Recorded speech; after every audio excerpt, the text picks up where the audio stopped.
Hey, what is going on, guys? It is Uncle Kobe back with the second installment of my little pre-release weapon comparison slash gun statistics overview slash horse vagina. I don't know, you can call it whatever you want, but if you saw my last one, you know the drill. I go through every weapon and tell you the stats and how I believe the gun will be used in Black Ops 2, and together we try to figure out what guns will be the best when the game finally does come out. And we do this for the sake of entertainment and just overall boredom from Modern Warfare 3. So before I rant on anymore, let's get right into it. So in today's video, we're going to be looking at the submachine guns, and this is where I think Treyarch messed up on the first Black Ops, because there was no real SMG that can compete with the assault rifles besides maybe the AK-74U, and that really hurts the competitiveness of the game because it really eliminates any use of the roll system during competitive play. I don't know if you guys watched any of the MLG events from last year, but unsurprisingly everyone used the FAMAS. And to me, that is really boring to watch. So Treyarch really needs to up their SMGs for this new game. So starting off, we got the versatile MP7, or as we call it in MW3, the Moab machine. So far from the stats, I don't really see anything that leads me to believe that this gun will be overpowered in Black Ops 2. It has the full 16-point mobility, as do all the SMGs, a 12-point damage, and a 10-point range and accuracy. So stats wise, this is a very average gun. However, just like in MW3, what really makes this gun is the recoil, or actually lack thereof.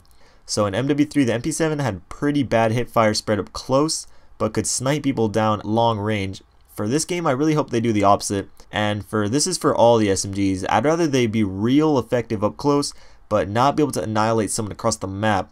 But stats aside, I still do believe this gun will be very good, so I give it a B. Next, we got the Scorpion Evo 3, and this gun takes a big hit in the stats department in every way possible, actually tallying the worst stats in all categories. It is 33% weaker than the MP7 with a damage of 8, 40% weaker long distance with a range of 6, and 30% less accurate with a score of 7. But this gun does boast the highest rate of fire out of all the SMGs in the game, so with that being said, it still may be a very liable gun to use, but as of right now, I give it a C+. Moving on, we have my favorite gun so far, that is the POW57, or what I've nicknamed the Pow Pow. And when I first looked at it, I saw an assault rifle. Like, you guys can see it right now. To me, this thing is a badass looking assault rifle. And what really made it for me was the description, which reads fully automatic personal defense weapon with increased range and the largest ammo capacity in its class. So let's take a look at its stats. Mobility, it is the same at 16. Its damage is kicked up to 13, which is average damage of the assault rifles. It has a range and accuracy of 13 as well, which again is the average of an assault rifle. So to me, this thing is an extremely mobile assault rifle with a big ass clip. The only thing that could bring it down would be an awkward recoil, meaning it didn't just go straight up, it kind of goes back and forth, or if it shot extremely slow. But with the large ammo capacity, I highly doubt it. I could rant on about how awesome this gun sounds all day. I obviously give it an A, but we gotta move on to our next weapon, the Chicom QCB. And first thing, I don't know if you guys can see the name on the screen, but it actually says Chicom CQB. So I'm not sure if they just messed up a little, because this video is from a developer's build of the game, so nothing's official yet, or if they decide to randomly change the name. Either way, I don't really care. No one calls weapons by its full name anyways. But what's really cool about this weapon is that it is a burst fire submachine gun, and I don't think we have ever seen one of these in the Call of Duty franchise until now. I can't really say how effective this gun will be. It has pretty mediocre stats with a damage and range of 9 and an accuracy of 11. I do presume the recoil will be low since it is a 3-round burst fire weapon, but since it is so weak, I don't see the usefulness of it, especially in close quarter gunfights, but I'll still give it a C just because I think it is cool that Treyarch is trying something new.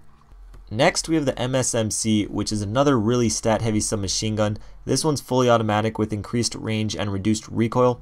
I already do hate the name of this gun though. I don't like how it is 4 separate letters and syllables like MSMC.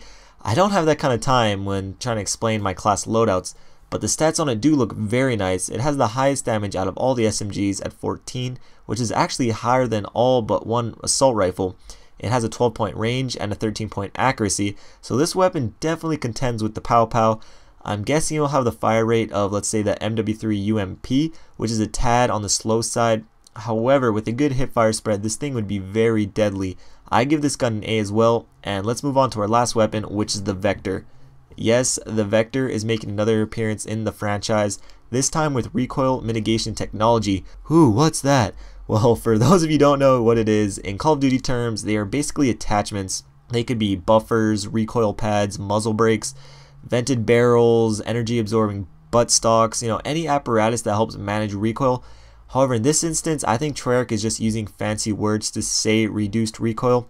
Although, if I do select it and go into the attachments, you can see force grip, adjustable stock, and long barrel, which I'm guessing all help reduce recoil. But with a damage of 10, range of 9, and an accuracy of 12, I'm gonna have to give this gun a B-.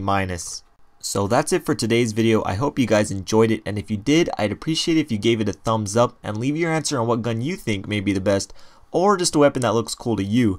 I'm still sticking with the Pow Pow personally, but that is just me. Also remember, I'll be doing one of these pre-release statistic breakdown videos for every class, so make sure to hit subscribe. Also keep in mind, these all come off of the developer's build of Black Ops 2, so things are subject to change. But what won't change is my love for all y'all. This was Uncle Kobe. Until next time, peace.